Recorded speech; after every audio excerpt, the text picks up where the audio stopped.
प्रिय श्रोताओं, आज आप श्रवण करेंगे न्याय के देवता शनिदेव तथा हनुमान जी की बड़ी ही दुर्लभ कथा। तो प्रेम से बोलिए शनिदेव महाराज की जय। हनुमान जी महाराज की जय।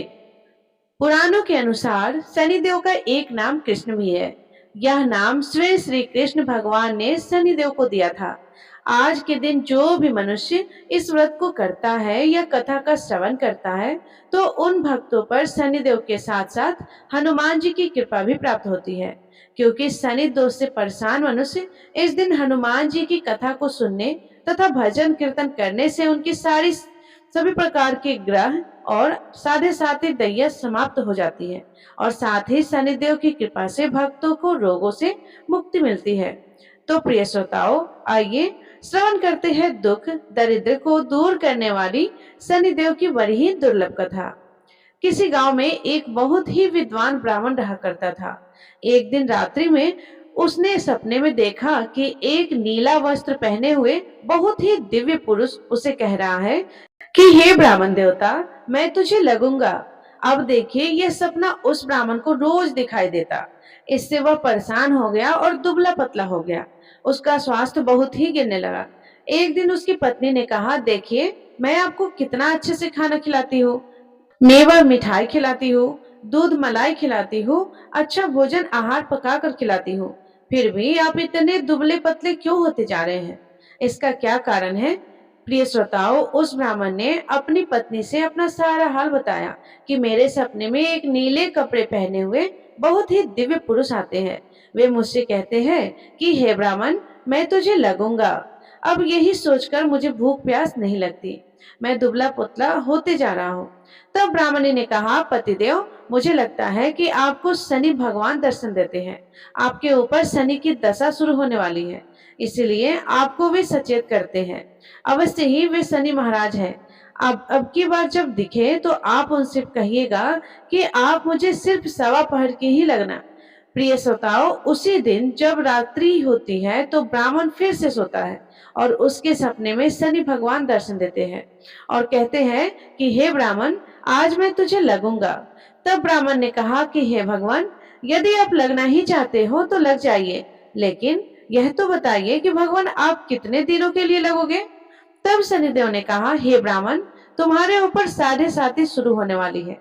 मैं तुम पर 7 साल के लिए लगूंगा। तब ब्राह्मण ने कहा, क्षमा कीजिए भगवान, इतना भारी तो मुझसे झेला नहीं जाएगा। 7 साल बहुत है भगवान। तब शनिदेव बोले कि अच्छा, 5 वर्ष के लिए ही लगूंगा। तब ब्राह्मण ने कहा, शनि महाराज, यह भी मेरे लिए ज्यादा है। शनि भगवान बोले, तो ठीक है, 2.5 साल का लग जाऊंगा। ब्राह्मण ने फिर मना कर दिया तथा शनिदेव कहने लगे कि सवा पहर का लगूंगा। तब ब्राह्मण ने कहा कि ठीक है। प्रिय भक्तजनों, उसे सवा पहर की शनि की दशा लग गई। ब्राह्मण ने नींद से उठते ही अपनी पत्नी से कहा, देखो, मेरी सवा पहर की शनि की दशा लगी है, इसीलिए मैं जंगल में जाकर समय बिताऊंगा। तुम मेरे खाने पीने का सारा सामान बांध दो और मेरे पीछे किसी से लड़ना मत। घर में बैठी रहना, बच्चों को भी कहीं मत जाने देना और इस सवा पहर में किसी को गाली भी मत देना। ऐसा कहकर ब्राह्मण अपने घर के जंगल की ओर चल दिया। जंगल में ब्राह्मण एक पीपल के पेड़ के नीचे बैठ गया और हनुमान जी का पाठ करने लगा। एक पहर बीत गया तो ब्राह्मण ने सोचा कि बाकी का समय तो रास्ते में ही बीत जाएगा। तो सुबह वहां से चल दिया और रास्ते में चलते हुए उसे एक सब्जी मंडी दिखाई दी। उसने सब्जी मंडी में से एक बड़ा सा कद्दू खरीदा। कद्दू खरीदकर अपनी चादर में लपेट कर वहां से चल दिया। तभी रास्ते में शनि महाराज एक साधु का वेश बदलकर उसके पास जाते हैं और कहते हैं कि तुम्हारे चादर में क्या है? ब्राह्मण ने कहा कि हे साधु महाराज, मेरी इस चादर में तो कद्दू है। साधु ने कहा कि अच्छा, कद्दू है तो दिखाओ। जब ब्राह्मण ने अपना चादर दिखाया तो आश्चर्यचकित हो गए, क्योंकि उसमें उस राज्य के राजा के बेटे का कटा हुआ सर था। यह देखते ही साधु महाराज, जो कि शनिदेव थे, उस ब्राह्मण को लेकर राज दरबार में पहुंच गए और राजा से कहने लगे कि महाराज, यह देखिए, यह दुष्ट दुराचारी आपके पुत्र की हत्या करके उसके सिर को काट के अपने चादर में लेकर घूम रहा था। इसे आप दंडित कीजिए। प्रिय श्रोताओं, राजा ने जब सुना कि उस ब्राह्मण ने उसके पुत्र को मार दिया है, राजकुमार की हत्या कर दी है, तब राजा बहुत ही क्रोधित हुआ और उसने कहा कि मुझे मत दिखाओ, मुझसे यह सब कुछ देखा नहीं जाएगा। हे सैनिकों, तुम इसे तुरंत ले जाओ और इसे सूली पर चढ़ा दो। जब नगर में यह समाचार फैला तो कि राजा के पुत्र का सिर कट चुका है, एक ब्राह्मण ने उसकी हत्या कर दी है, तो नगर में हाहाकार मच गया और उस ब्राह्मण को सैनिक सूली पर चढ़ाने के लिए ले गए। जब फांसी पर चढ़ाने ही वाले थे, तब जैसा कि नियम होता है कि मरने वाले से उसकी अंतिम इच्छा को पूछा जाता है, तो सैनिकों ने भी ब्राह्मण के अंतिम इच्छा को पूछा। सैनिकों ने कहा कि हे ब्राह्मण, बताओ तुम्हारी अंतिम इच्छा क्या है। तो प्रिय श्रोताओं, ब्राह्मण ने सोचा कि यदि किसी प्रकार कुछ समय तक के लिए फांसी रुक जाए तो शनि की दशा का 1.25 पूरा हो जाएगा। यह सोचकर उसने कहा, भाई, मैं बचपन से नित्य बालाजी की कथा कहता और सुनता आया हूँ, आज मरने से पहले अंतिम बार कथा कह लेने दो। अब क्या था, फांसी देने वाले सैनिकों ने उसकी आखिरी इच्छा पूर्ण होने तक फांसी को रोक दिया। कहानी कहते कहते 1.25 पूरा हो गया, शनि की दशा खत्म हो गई। अब इधर देखिए कि राजा का जो पुत्र था, राजकुमार, वह जंगल से शिकार खेलकर वापस राजमहल में आ गया। राजमहल में राजकुमार को देखते ही राजा बड़ी ही प्रसन्न हुआ, लेकिन मन ही मन उसे डर भी लगा, यदि उस निर्दोष ब्राह्मण को फांसी चढ़ा दिया गया होगा तो ब्राह्मण हत्या का दोष लग जाएगा। अब क्या था, राजा ने 2 घुड़सवार को जल्दी से फांसी घर की तरफ दौड़ाया और ब्राह्मण को आदर सहित दरबार में आने का हुक्म दिया। ब्राह्मण राज दरबार में उपस्थित हुआ तो राजा ने क्षमा याचना मांगते हुए कहा कि आपके बगल में जो चादर है उसे खोल कर दिखाओ। राजा की आज्ञा के अनुसार ब्राह्मण ने चादर खोली तो उसमें कद्दू था। राजा ने ब्राह्मण को बहुत सा धन दिया और पूछा, हे ब्राह्मण देवता, मुझे यह समझ में नहीं आया कि इस सब के पीछे रहस्य क्या है, यह सब क्यों हुआ, आखिर यह सब था क्या। तब ब्राह्मण ने कहा कि हे महाराज, मुझे 1.25 की शनि की दशा लगी थी, इसीलिए यह सब कुछ हुआ। राजा ने कहा, हे ब्राह्मण, शनिदेव की दशा किस प्रकार टलती है। ब्राह्मण ने कहा कि हे राजन, यदि राजा या सेठ को यह दशा लगती है तो काला हाथी या काला घोड़ा दान करना होता है, और गरीब को शनि की दशा लगती है तो पीपल की पूजा करनी चाहिए और शनि की कहानी सुननी चाहिए। तिल तेल और काला उड़द आदि का दान करे। काले कुत्ते को तेल चुपड़ी रोटी खिलाए तो शनि की दशा उतर जाएगी। अब देखिए, राजा ने उस ब्राह्मण को कद्दू वापस किया। अब घर जाकर ब्राह्मण ने कद्दू अपनी पत्नी को दिया। जब उसकी पत्नी ने सब्जी बनाने के लिए उस कद्दू को काटा तो उसके बीजों की जगह ही हीरे मोती निकलने लगे।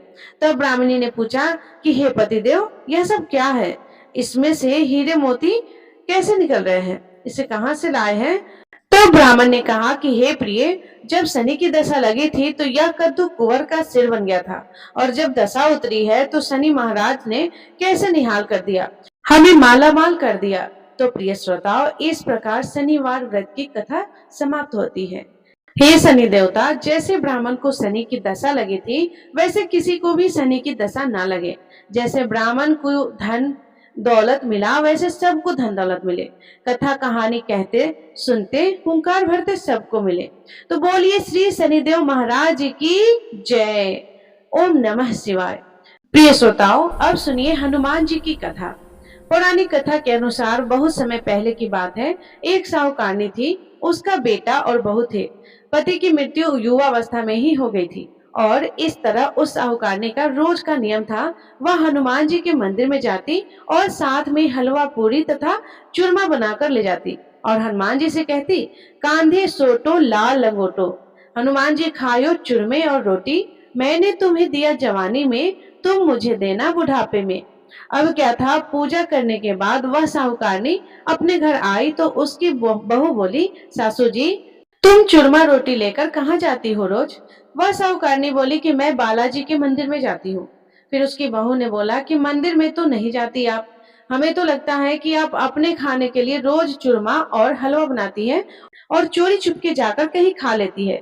प्रिय भक्तजनों, सास अपनी बहू की बातें सुनती है तो उसे बहुत ही बुरा लगता है और कुछ नहीं बोलती है और उसका मन बड़ा ही दुखी होता है। उसे यह दुख होता है कि वो भगवान की भक्ति करती है और उसकी बहू उसे चटोरी कह रही है। अब क्या था, दुख के मारे वह जाकर अपने कमरे में सो जाती है। सोते सोते 5 दिन हो गए। हनुमान जी सपने में आए और बोले, हे साहूकारनी, तूने तो जवानी में दिया है, मैं तुझे बुढ़ापे में देता हूँ। साहूकारनी बोली कि हे हनुमान जी महाराज, आज तो आप मुझे खाने के लिए दे देंगे, लेकिन रोज कौन देगा? हनुमान जी बोले कि हे साहूकारनी, मैं तुम्हें रोज दूंगा। हनुमान जी की महिमा देखिए कि उन्होंने साहूकारनी के लिए चूरमा, रोटी, हलवा, पूरी दिया। साहूकारनी चुपचाप चूरमा रोटी खा लेती और इसी प्रकार 5-6 दिन बीतते हैं और धीरे धीरे बहू के घर में से अचानक अनाज इत्यादि खत्म होने लगती है। क्यों? उनके पास कुछ नहीं रहता, सब चीज में घटा पड़ गया। बहू ने सोचा कि सास को 7 दिन हो गए हैं, मैंने तो उन्हें खाने को कुछ दिया भी नहीं, देखो तो कैसी है। अब देखिए, बहू अपनी सास के कमरे में जाकर देखती है तो उसने क्या देखा कि उसकी सास तो अच्छी भली मोटी ताजी है। बहू बोली कि सासू जी, मैंने तुम्हें खाने को भी नहीं दिया और तुम क्या खाती हो, इतनी स्वस्थ और मोटी ताजी हो।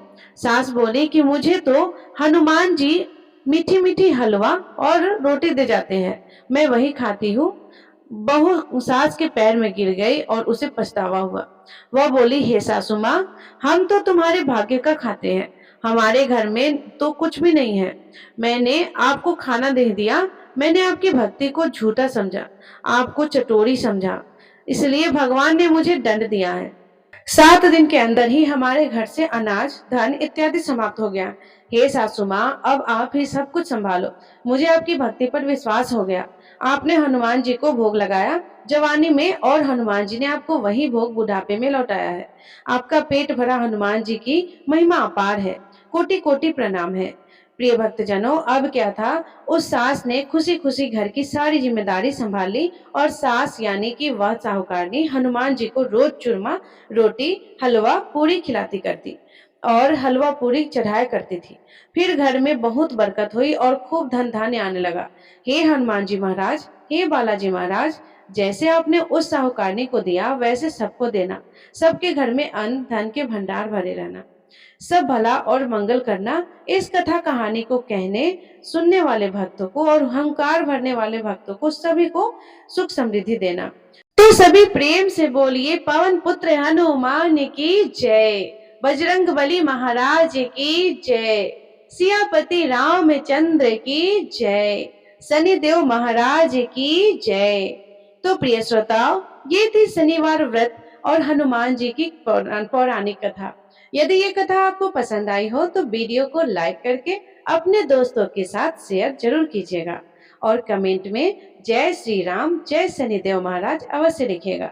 और यदि आप चैनल पे नए हैं तो चैनल को सब्सक्राइब करके बेल आइकन बटन को प्रेस जरूर कीजिएगा, क्योंकि जो भी वीडियो मैं अपलोड करूं सबसे पहले आपके पास पहुंच सके। धन्यवाद। राधे राधे। जय श्री राम।